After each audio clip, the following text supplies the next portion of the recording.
Aquí le quiero mandar saludos a mi compa, sí, el gordito Flores, el muchacho de Michoacán, y su troca perronzota, la Duali. También a los Tacuaches Underground y a los perrotes de los homies del Ground Zero. Welcome back to another video. I know y'all been following along with the build on Instagram. I appreciate it. So I asked a question the other day, who would want to know the whole backstory of the baby dually, including when it got stolen. It's been a long time coming. A lot of people have asked me to make this video. So I want to start off at the very beginning. I bought this truck of my friend Abel in 2016. I bought the truck. It was a regular single cab, straight bed, 4.6 drive, 20-inch Texas editions.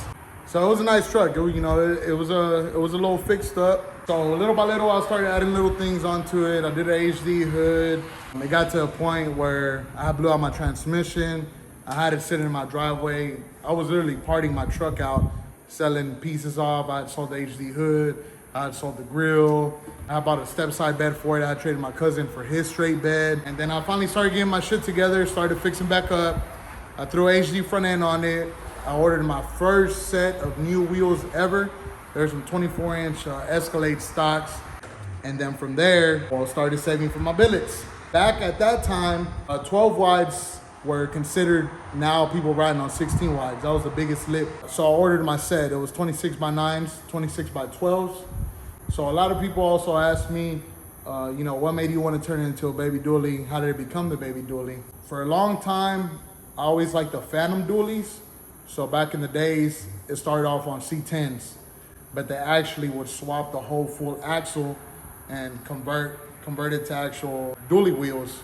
And honestly, I seen one that motivated me to do it to this year style. Back in the day, a long time ago, it actually made the cover. I think it was of OTM or HPT Shootout. It was a blue cat eye.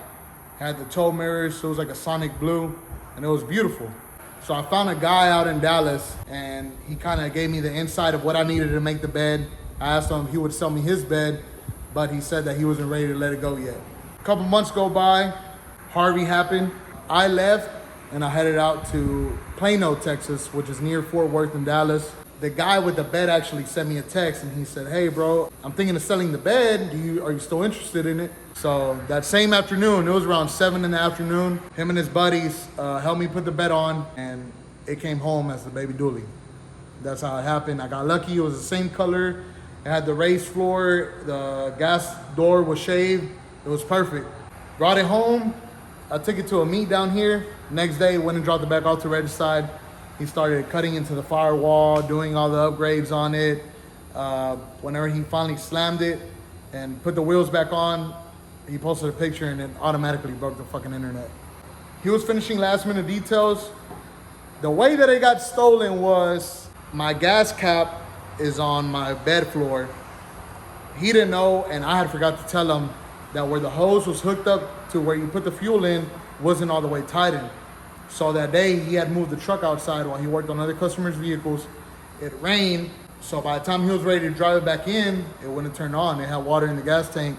So he put it on his lift outside of his shop. He dropped the whole gas tank, cleaned all the fuel and water out of it, and put a little bit of fuel in it. It cranked over. Well, his shop was already full of vehicles, so he just thought that, nothing's gonna happen. I'll leave it here overnight. Consider that his shop does have a full gate around it. That same night around, I believe it was 2, 3 in the morning, some guys drove by, they seen it, they hit jackpot. No, it was not an insurance scam. I had taken my insurance off of the truck, considering that it had been in the shop for about 6 months. I wasn't gonna keep paying full coverage insurance on a vehicle that was nowhere near road ready.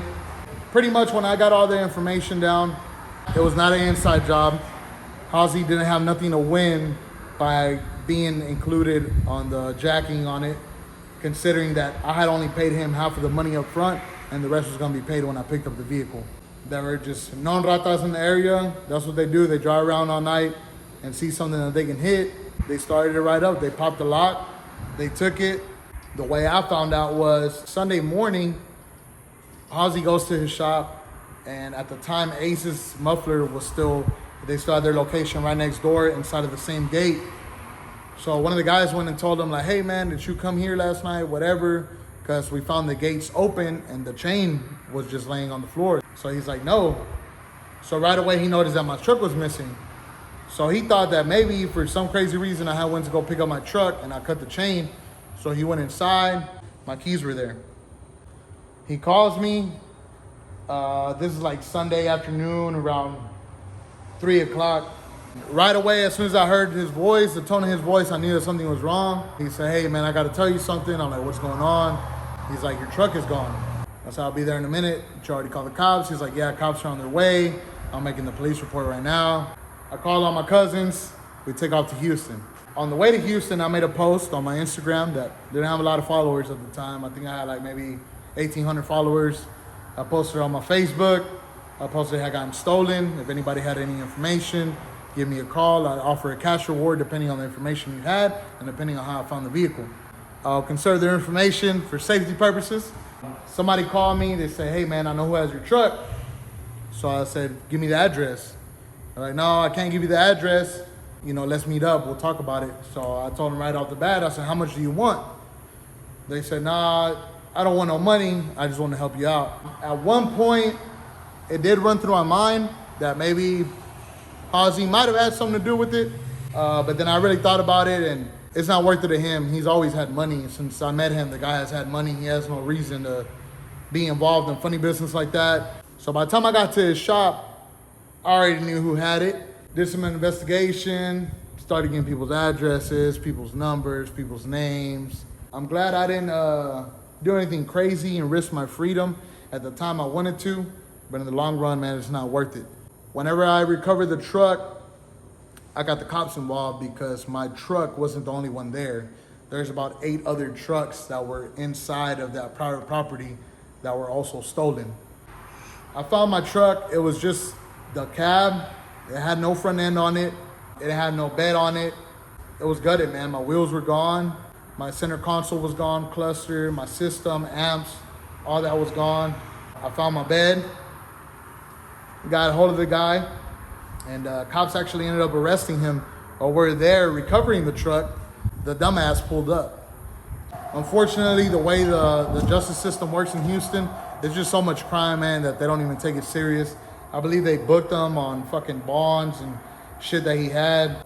So when they let him go, I reached out to him and asked him what my wheels were. I want my wheels. He said that the people he stole it with, they kept the wheels, he kept the truck. At the time, I don't think it's still the same, but at the time, that design of wheels by that brand and that size were the only ones they had ever made. So I reached out to Frank at Custom Car Audio. I said, hey, can you double check that I'm still the only one with these wheels? He called the owner of Billet Specialties. They confirmed it. He said, here's all your paperwork. In case you find them, you got something to back you up. And I knew that they were gonna come up because just to fit those wheels, you need custom work, and they're not gonna go on a regular truck. Whatever truck they went on, they were obviously gonna take it to meets and shows, and it was gonna hit social media, so I was gonna find them. Someone actually posted them for sale. They hadn't even put new tires on the back for me. I did a couple burnouts back in my day.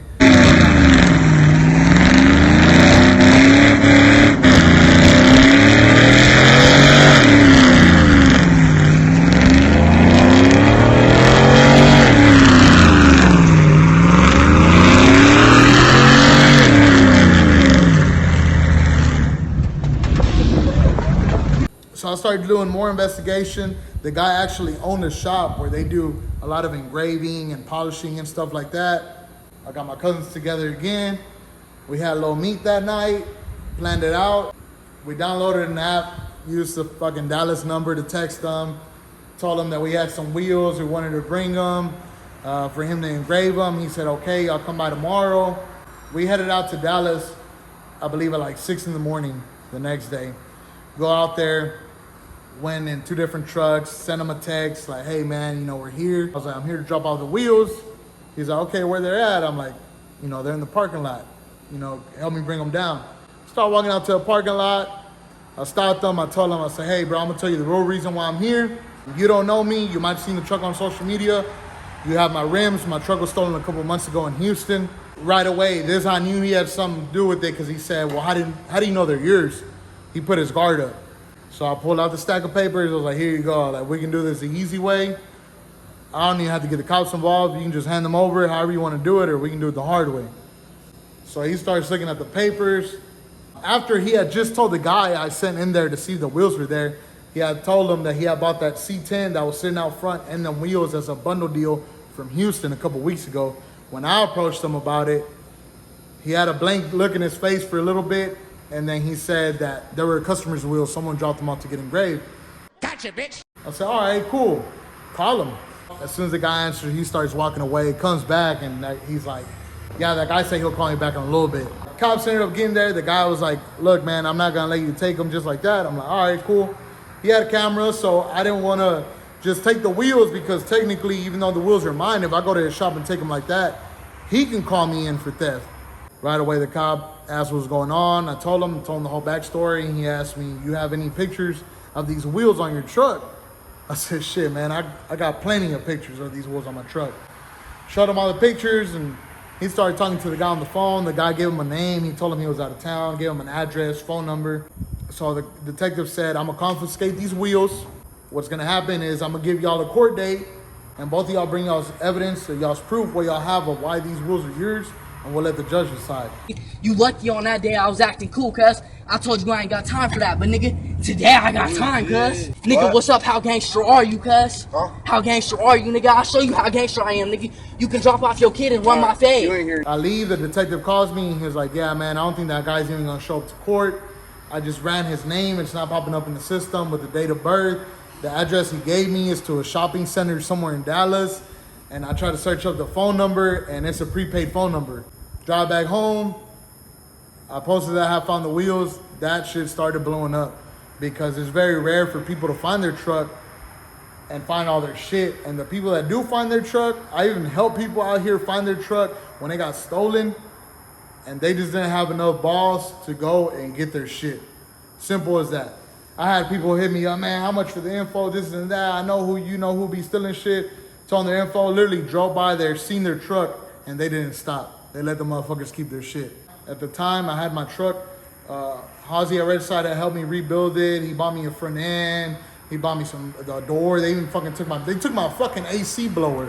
Broke ass motherfuckers were probably joyriding my shit on the way to the chop shop. Like, damn, this motherfucker blowing cold. Let's take his shit. My shit don't work. So I had slowly been rebuilding the truck back. I already had it at home. To my luck, one day at the time I was working in Pasadena. I drove it out there to work. I was like, man, I just want to cruise my shit. I'm driving back home on 288. My wheel fell off my truck. My spike lug nuts snapped off. I was going like 70. And the whole wheel, the only reason I didn't flip because the wheel is inside my fender. So the whole front end of the truck just hit down and it made me come to a complete stop. I had fucked up my wheel. I had fucked up my hub. I had to get a whole new fender, get another tub done. Got the wheels back, threw them on the truck, and I got a phone call to leave to North Dakota to work out of town for a while on the pipeline. So I put the truck up in my sister's garage, and I was out of town for, I believe, 8 months. So that's why I was out of the scene for periods of time once the truck blew up on social media. As many of y'all remember, Jonah and Lawrence, rest in peace, they had passed away in an accident in Houston. As soon as I came home, they passed away. So On the Gas was hosting a benefit for them in Baytown at the racetrack. The whole time I was in North Dakota, me and Lawrence, we got cool through messages, and he wanted to see a truck. He liked the truck. He would send me pictures of his build, his black dually, the Ford he had, getting rebagged and all that stuff. So I'm rolling out there. I'm leaving town. As soon as I'm leaving town, my truck just completely dies on the highway. At this point in time, I was just frustrated with the truck. I kind of lost interest for it. I mean, I've been out of town for about 8 months. I parked it in my driveway. I was like, I'm not messing with it no more. The whole time since I had recovered the wheels, I had plenty of people hitting me up that wanted to buy the wheels. It was crazy to me because the people that sold them, traded them, whatever, they had cut part of the spikes off of each wheel to try to distinguish them. They look kind of goofy, honestly. But I believe people just wanted to buy them for the fact that they're the same wheels that got stolen with the truck and they got recovered. They had a story behind them. Somebody hit me up for the first time since the vehicle had broken down. And I was like, hey bro, I want to buy your wheels. He sent me a picture of the money. I took the wheels off my truck, put my truck on some spares and some jack stands, and it was over. At that time, I had lost interest in the truck. Someone also asked, what were you gonna do if you never found the truck after it was stolen? I guess we'll never know. One, I was gonna track it down because of the bed. Not many people have a bed like that, especially the way it was built. I think I would have probably just started on another build.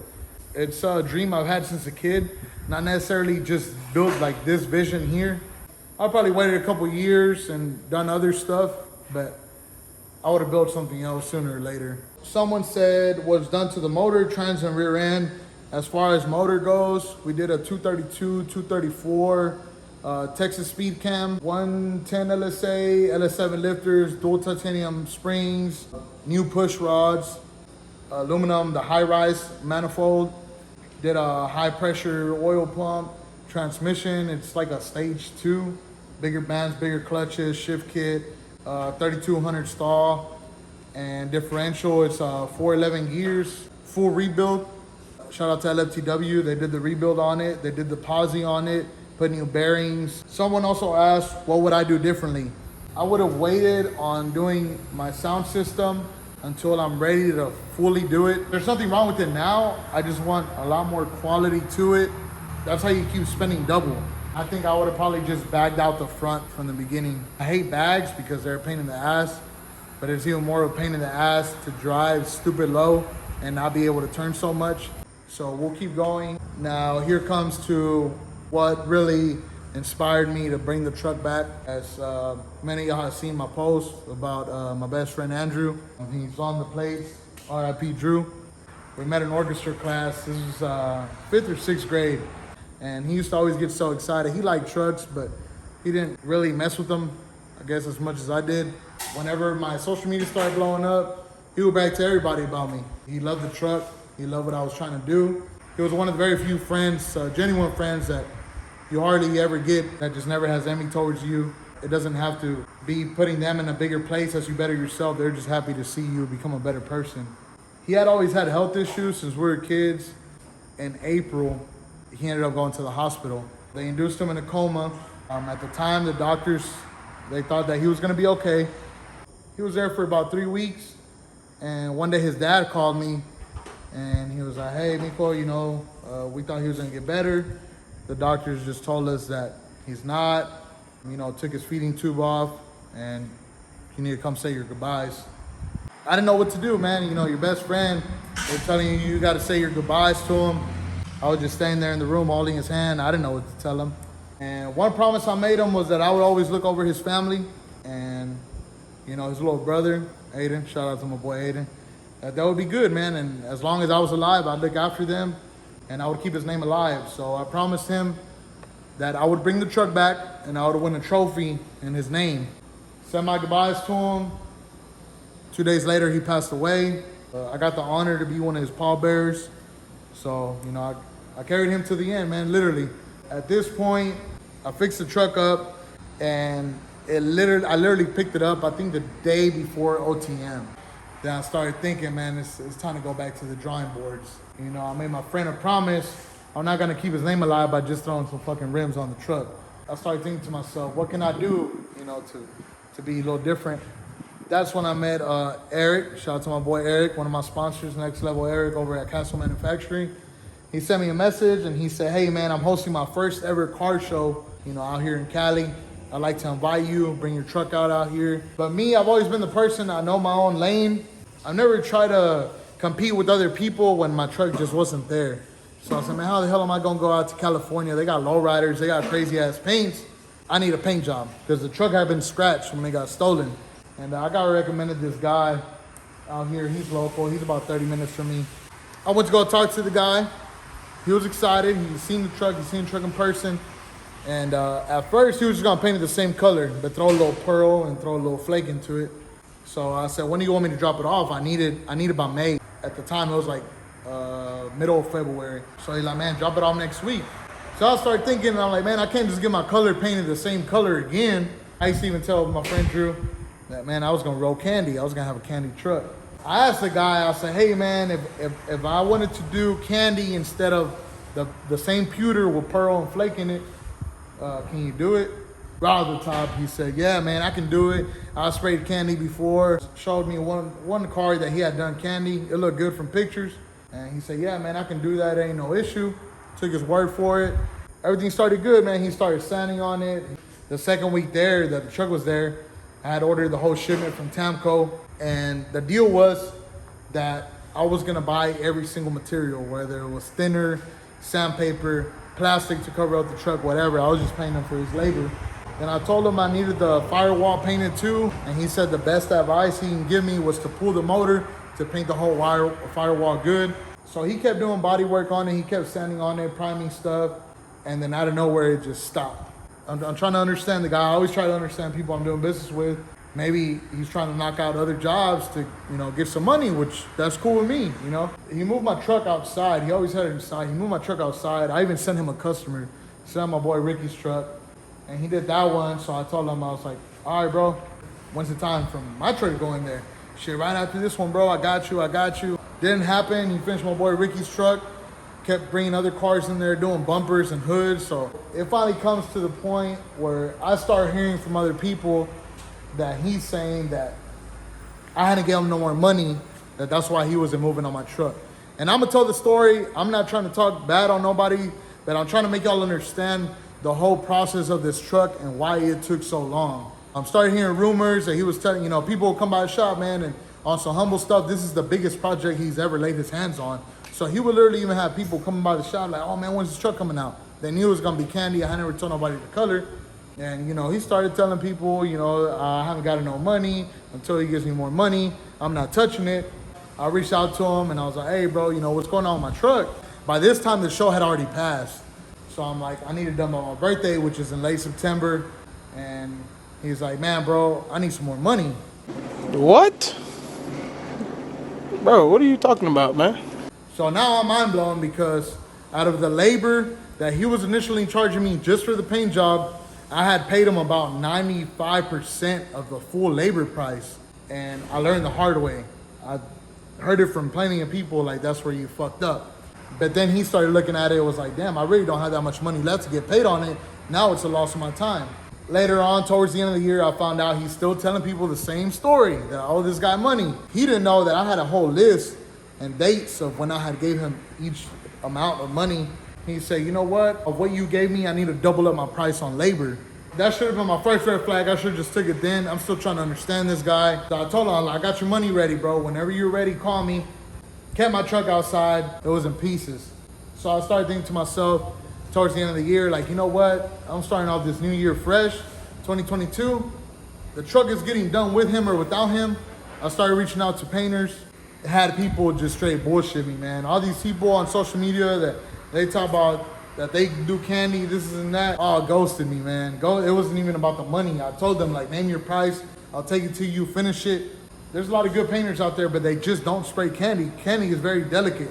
Candy, if you get a run on the candy, you can't just sand that motherfucker down. You got to respray the whole truck. But that's why it costs so much, not just the material, but the labor on it, because there's such a big process to it, and everything has to match.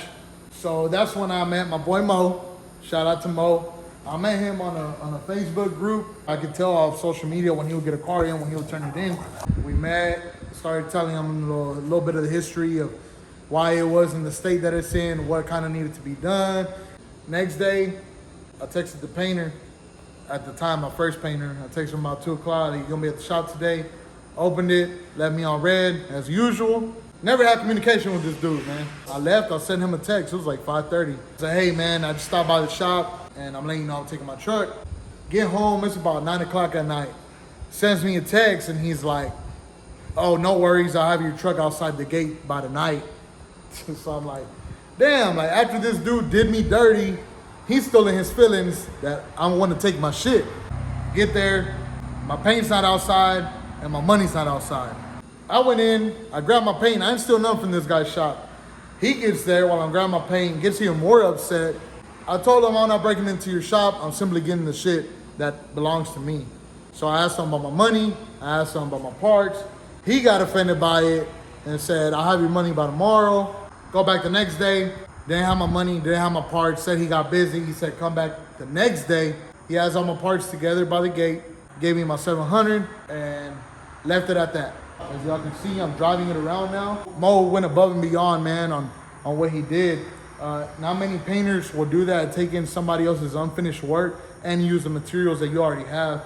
Thankfully, he loved the way the Tamco laid down, and man, he's been spraying a lot of fucking cars Tamco lately, and the truck even made it to the website. When you Google Tamco OG Red, this is popping up on Google, man. So I think that's pretty badass. And he was never scared to spray it, man. The day I dropped it off, y'all watch the vlog. He said, I'm gonna wet that bitch up.